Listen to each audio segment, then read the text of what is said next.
yéen a ngi seetaan seen télévision Touba Vision kon nag abonné leen te activé cloche bi ngir mën a jot suñuy vidéo saa yu ne Touba Vision la télévision qui suit l'enseignement de Khadimou Rassoul.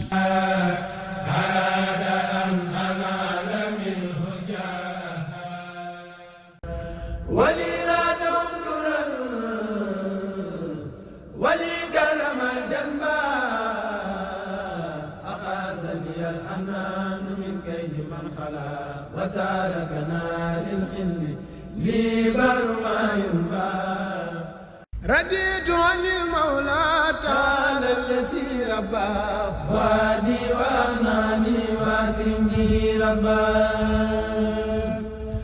رديت عن المولى تعالى الذي ربى وادي واغناني واكرمني ربا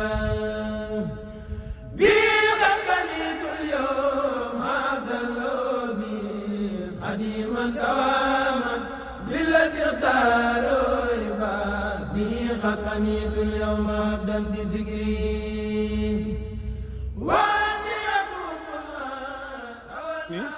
ak gis nga Hizbut Tarqiyyah nga xamante ne sëñ Lamine Diop moo jiitu si sëñ Lamine Diouf mi nga xamante ne nii moom la sëñ Youssou yebal ak délégation bi ñu yor accueil ngan gi ak flèche bi nga xamante ne ñoom lañu ànd liggéeyam bu màgg boobu nga xam ni xarajtu yawma sabti saaminu hasar bi xidmatil muxtaari fii sahri safar liggéeyam boobu nga xam ni nag moom sëñ Touba nee na lam fa doon wuti tonowu na ca kon ay délégation bu mag boo xam ni ministre de tourisme Gabon moo ko jiite ak l'abbé Mouila bi nga xam ni moo yore charge u kër l'abbé bi nga xam fa la sëñ Touba amoon juróomi at ci Mayomba ak maire adjoint wu dëkk ba ñoom ñoo ànd nag ak membre karawaanu Mayomba bi nga xam ni ñoom la ñu liggéeytool di liggéey ci topp jaar-jaar sëñ Touba ca Gabon war a ñëw fii tey jii Touba seet sëñ ñu bawoo Gabon ñoo xam ni ñëw dëggal si rek liggéeyub sëñ Touba bu nangu ca Gabon moo leen fi indi muy kàddu yoo xam ni njiitul réewum Gabon ma nga xam moo fa nekk muy président Oligui Nguema ak ministre des affaires étrangères bi nga xam ni mooy Régis Onanga Mamadou Ndiaye ñoom ñoo liggéeyale liggéey boobu.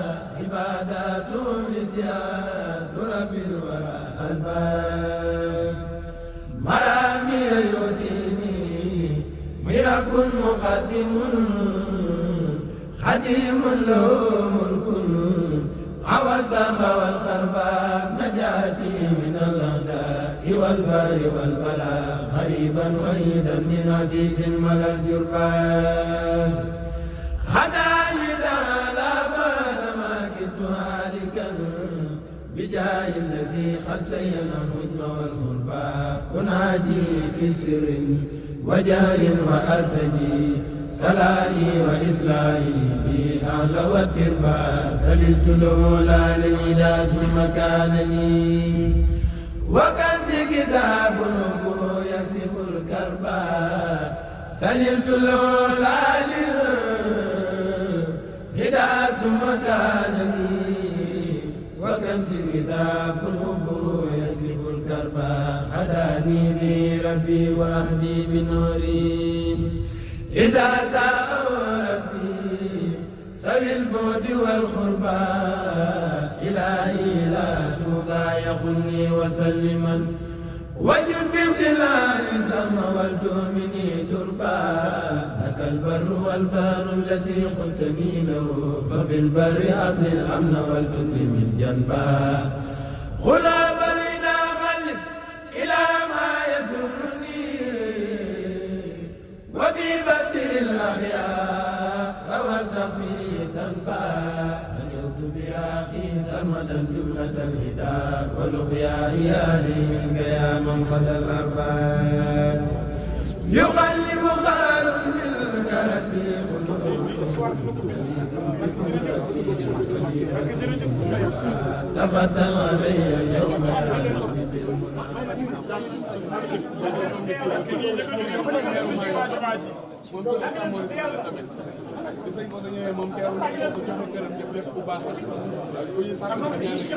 boobu ba léegi moo ci nekk di ñu ci taxaw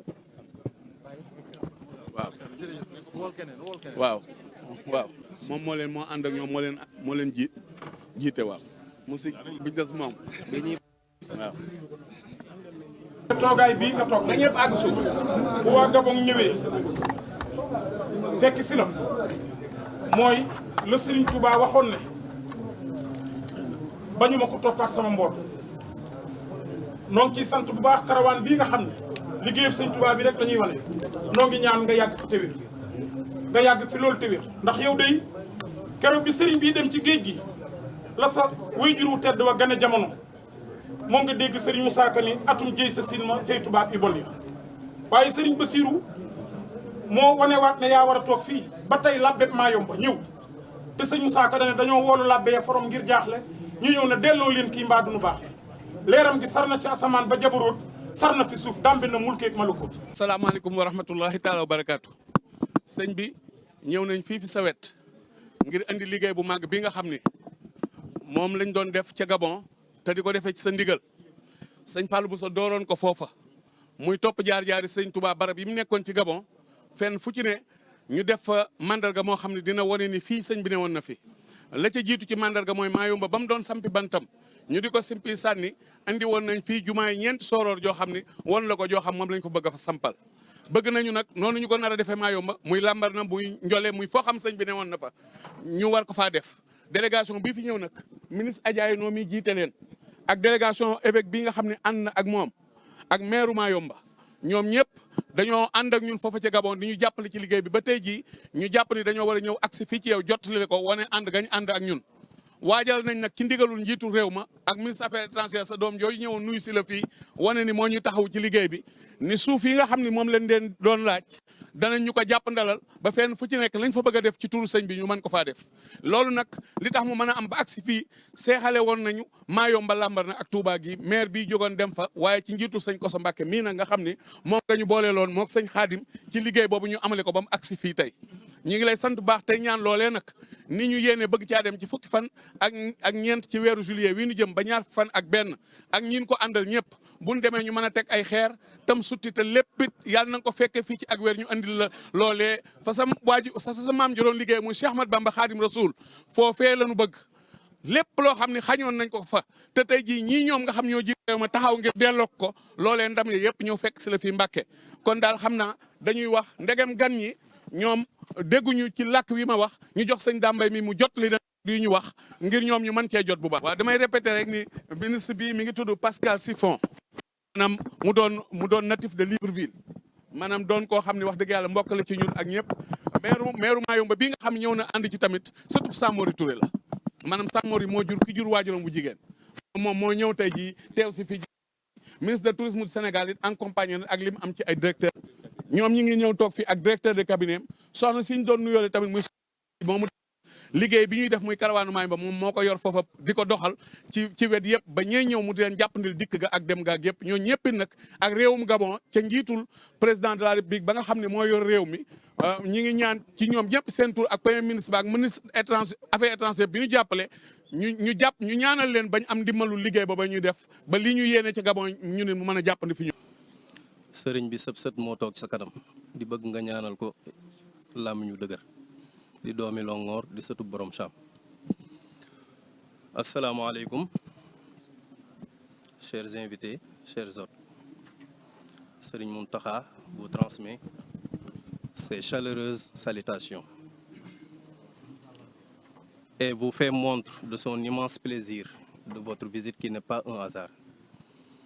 Tout à l'heure, je discutais avec le maire de Mayumba, qui est un petit-fils de Samori Touré, qui renouait des liens de parenté religieuse, fraternelle avec Cheikh Ahmadou Bamba. Donc ce n'est pas un hasard. Tout à l'heure, il me disait, on avait un vol et on a un retard. Donc ce n'est pas un hasard que nous tombions sur ce jour saint de vendredi. Serigne Mountakha, nous prions le bon Dieu de vous donner une longue vie et une santé de fer. Ils sont venus ici avec le ministère du Tourisme, avec les employés de l'ambassade du Gabon au niveau du Sénégal, avec les évêques, avec une forte délégation. Et ils demandent des prières pour la réussite de leur projet. Parmi les projets à Mayomba, une grande mosquée dédiée à Cheikh Ahmadou Bamba. Un grand institut islamique Mame Diarra Bousso pour éduquer tous les Gabonais, les Gabonaises et tous les gens qui viennent de partout le monde. Et aussi de matérialiser le travail de Cheikh Ahmadou Bamba partout au Gabon. Comme on a l'habitude de le voir, Serigne Touba vouait une importance particulière à son séjour au Gabon. Donc ils sont venus ici pour demander vos bénédictions, votre soutien et vos prières. Voici l'évêque qui est venu, qui n'est pas un hasard. Le jour où Serigne Touba rencontrait les infidèles et l'évêque, il avait refusé de donner sa main aux autres, mais il a tendu la main à l'évêque parce qu'ils ont des liens de parenté en matière de religion. Donc, en un mot, ils sont venus demander vos prières pour la réussite de tous les projets et que Dieu leur donne une protection totale. jërëjëf sëriñ bi.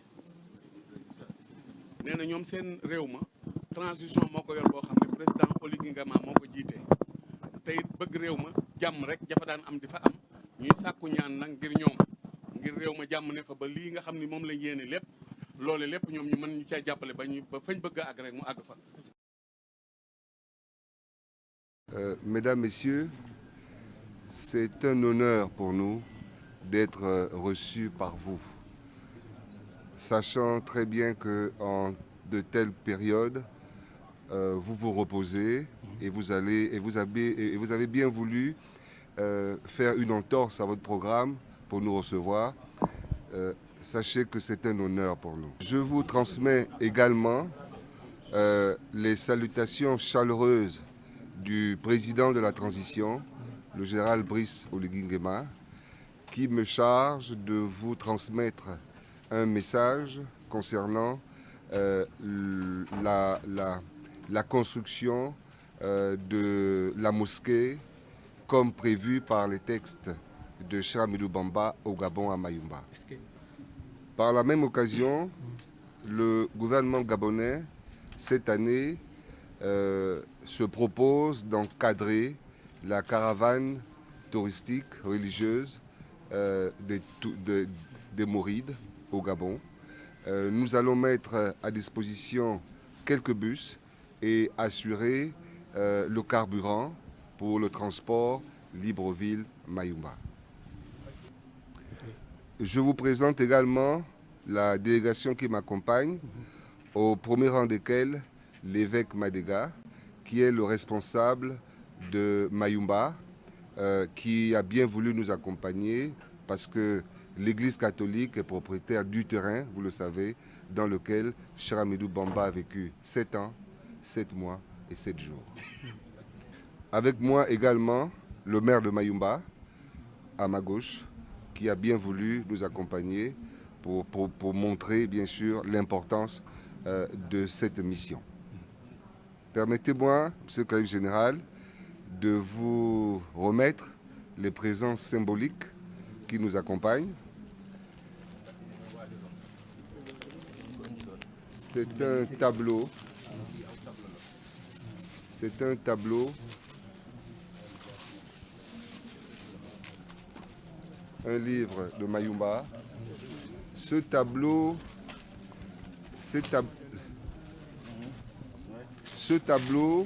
au centre, vous avez la carte du Gabon. Voilà. Fabriquée à l'aide d'une pierre la plus précieuse du Gabon, qu'on appelle la pierre de Mbigou. À côté de ce tableau, le maire de Mayumba va vous remettre les clés de la ville de Mayumba.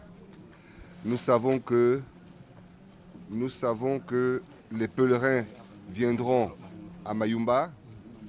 Voilà.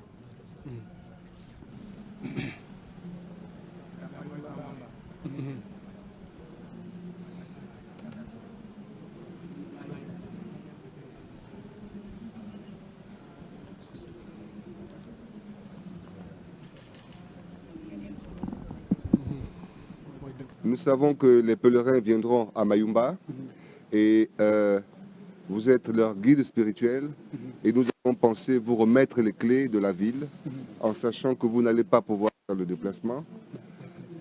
En même temps, à côté de cette clé, vous aurez, c'est le maire de la ville qui vous remettra cette clé. Le maire de Mayumba.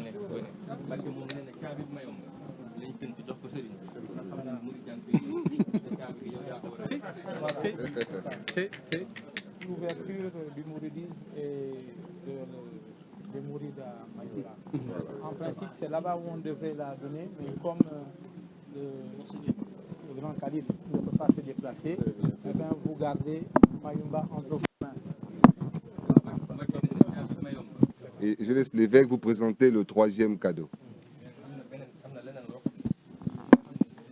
Le troisième cadeau, c'est la torche traditionnelle faite à base de la résine de koumé. Et le koumé est l'arbre qui produit le contreplaqué. Et la toute première usine de contreplaqué au monde, c'était à Port-Gentil, au Gabon. Et la torche, c'est la lumière. Et à côté de la torche, je vous donne aussi ces deux Bibles que nous considérons aussi la lumière pour éclairer nos pas, comme le Coran éclaire le pas de nos frères musulmans.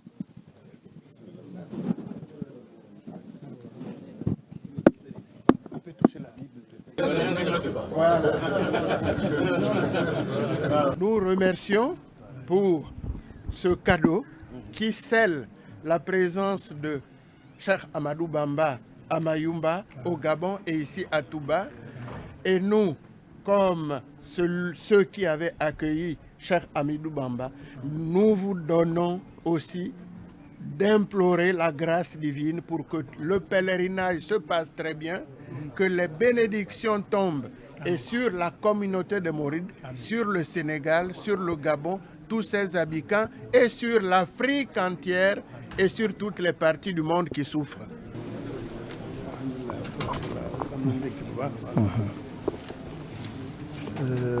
Excellence, le Khalife dit qu'il est très honoré de votre présence ici à Touba avec l'importante délégation qui vous accompagne.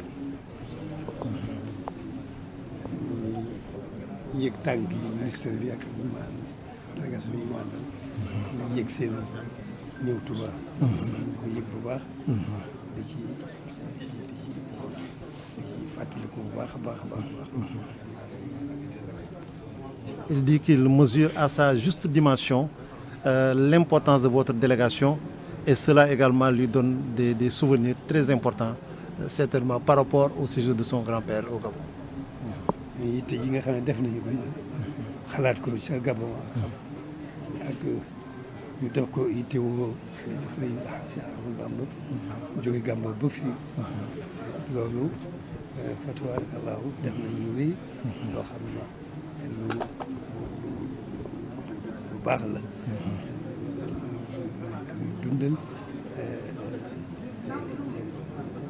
liggéeyu Seex Ahmadu Bamba ndax liggéey bu rëy bi mu liggéey mel na ne daal Gabon mooy ëpp ci fu ko liggéey. Il dit que vous avez fait un acte de bien consistant à vous déplacer depuis le Gabon jusqu'au Sénégal et cela montre l'importance que vous accordez à Cheikh Ahmadou Bamba, mais également à son œuvre, à sa mission importante dont la plus grande partie a été passée et réalisée sur la terre du Gabon. kon nag ñu xam ni am nañ mbégte mu rëy ci seen ñëw gi ñu ñëw Touba te itam soññ bu rëy la ci ñun ci gën a fàttaliku liggéeyu Sëriñ Touba ci Gabon gën a yokk sunu itte ci Gabon ba Touba ak Gabon mën a ànd nañu war a ànd ci wëllëre wu rëy boobu nga xam ne nekku Sëriñ Tuubaa liggéey ba mu fa liggéey moo ko waral. Il dit que votre déplacement ici est un motif supplémentaire, une exhortation si on peut dire, pour nous permettre de mieux comprendre et de saisir l'importance de la mission de Cheikh Ahmadou Bamba, mais également de raffermir ce lien indéfectible qui lie le Gabon à Touba, et également toute l'importance et la considération que vous accordez à Cheikh Ahmadou Bamba qui a eu à séjourner sur cette terre du Gabon. kon nag loolu tax na jëf jóge ji ñu def yitte ji ñu def jóge Gabon ba ñu Touba ñu leen ci sant di leen ci gërëm bu baax a baax a baax di fas yéene sàmm loolu moom xam ne dox la diggante Touba ak Gabon. Il dit qu'il vous remercie infiniment pour ces pas qui vous ont guidé du Gabon au Sénégal, toute la distance que vous avez parcourue, et il reste toujours déterminé, engagé à préserver ce lien de fraternité qui lie le Gabon à Touba. loolu moo waral ne Gabon am na cër bu rëy ci Touba. lii Touba am na cër bu rëy ci Gabon. kon nag Gabon am nañ cër bu rëy Touba. cër bu rëy ci Touba. loo xam ne dañuy jàpp ko dëkk. Voilà. Il dit également qu'il est toujours disposé à maintenir cette flamme qui lie les deux pays, le Gabon et Touba, car ici au niveau de la ville de Touba, le Gabon jouit d'une importance particulière. Au même titre qu'au niveau du Gabon, il y a une considération spéciale pour la ville de Touba et il est toujours disposé à raffermir ces liens qui unissent les deux peuples. ñoom ñi nga xam ne ñoo jëm yi ñëw nag. ñoom ñu leen di bàyyi seen cant bopp gu rëy ndax coono yi nga xam ne toogoon nañ ko jóge Gabon ba ñëw fii. loolu gis nañ ko bu baax. te lu rëy ci ñun la. mën nañ leen ci cant gu rëy ñoom ñi nga xam ne ñoo taxawee jëf jooju. Il dit qu'il apprécie à sa juste dimension les efforts consentis et surtout les efforts que vous avez eu à accomplir depuis le Gabon pour venir jusqu'au Sénégal. Donc au-delà de ces remerciements pour le peuple gabonais et les autorités gouvernementales, il a des remerciements particuliers qui sont destinés aux membres de la délégation qui ont eu la chance de faire le déplacement jusqu'à Touba.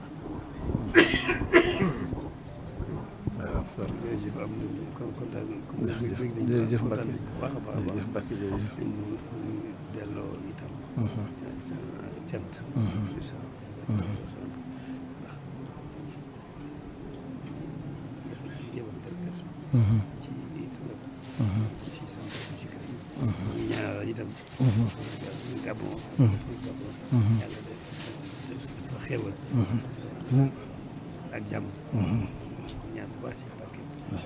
Alhamdulillah.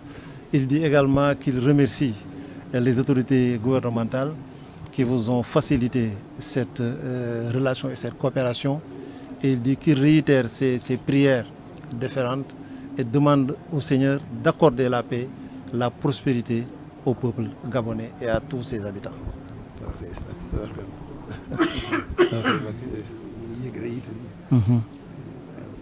ñu àndal ci wàllu diine ñu yëg ñëw gi mu ñëw ànd ak ñoom taxawaayam ci wàllu diine ñoom ci am mbégte bu baax di ko ci sant di ko ci gërëm. Il dit également qu'il se réjouit de votre délégation, mais particulièrement de la présence de l'évêque de Mouya qui dirige cette délégation religieuse, et il dit également qu'il lui adresse ses félicitations et s'est dit très honoré de voir sa présence parmi la délégation gabonaise. Voilà. Il dit merci beaucoup encore et vous remercie d'avoir fait le déplacement.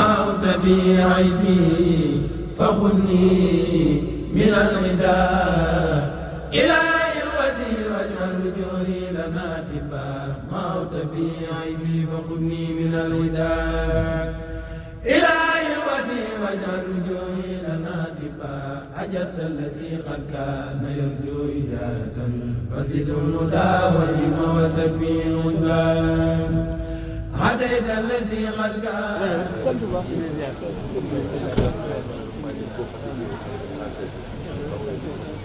Soyez le bienvenu à Touba. Soyez le bienvenu à Touba.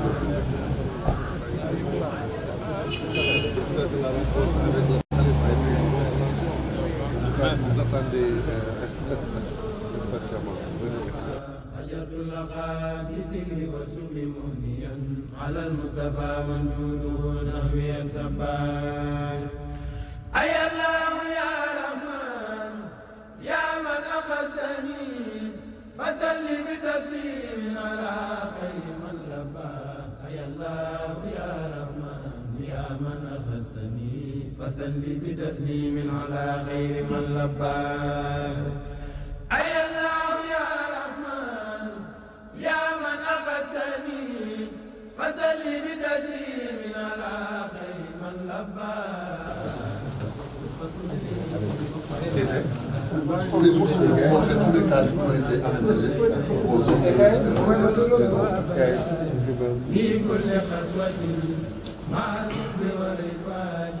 C'est une résidence que nous avons construite dans un style islamique pour accueillir les hôtes du calife.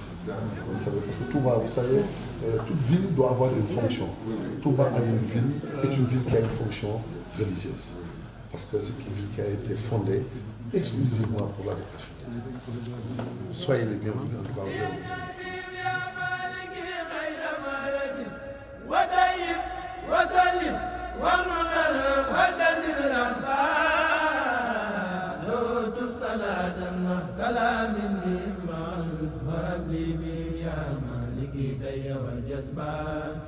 نبس الذي قلبي فتبدلا وجنبني الحجاب والكبر والكسبان أنلني كرامات وكلي بلا انتهاء بما فاق سني ولتسفل لي الصعبان مددت يدي يا مالكي راجيا لكم قريبا منيبا أنس الوسف الربان مددت يدي يا مالكي راجيا لكم قريبا منيبا أنس الوسف الربان نفيت الأذى عني فجل لي بأوبتي سريعا بلا كد ولي وسيل الأخبار لك سوري سيتني خادما نبي عليه صلاة منك تولي بلا صعبان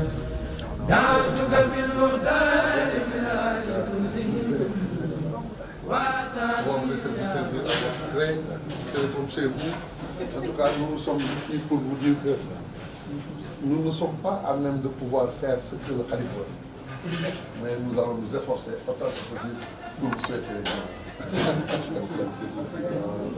Parce qu'il m'a dit personnellement que ce sont des villes sous autre. Donc, il doit tout faire pour être pour vous accueillir.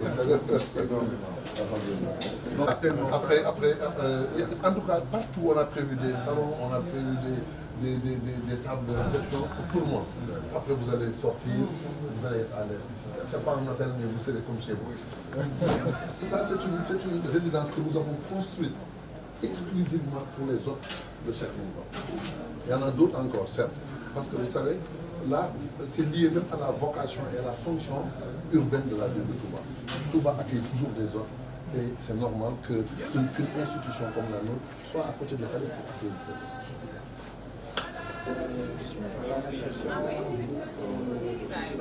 Vous méritez plus. Tous les efforts que vous faites pour accueillir la caravane, nous en sommes conscients. Tout le monde est informé de ce que vous faites pour accueillir la caravane dans de très bonnes conditions. Et tout ce que vous le faites pour toute la communauté musulmane, mais aussi également pour tout le peuple sénégalais. C'est News, il a fait plus que ce qu'on a demandé parce que c'est lui qui a aménagé le débarcadère où le chef a descendu à Maïouba.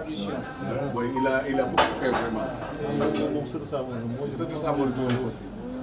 Le chef a prié sur la dépouille de son grand-père. tey caabi Mayumba la jël dox sëriñ bi ne ko yaay ubbi yaay tëj am na ñu mënoo ñëw waaye bu mënoo ñëw yaa koy def waaye fi mu ñëw tey jii léegi waaw loolu feeñal ngeen ko baax dëgg la baax caabi ñi dañuy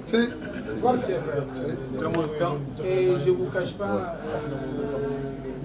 Je sais qu'il est même avec nous. Il est à côté de nous. Physiquement, il n'est pas là, mais il est à côté de nous.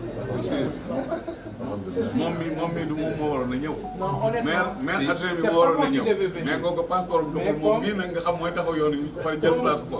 Comme j'étais en train de, sans qu'on me demande, d'arranger le débarcadère. Voilà, où il fait des ablutions tout, parce que je suis en train de l'aménager, en train de travailler pour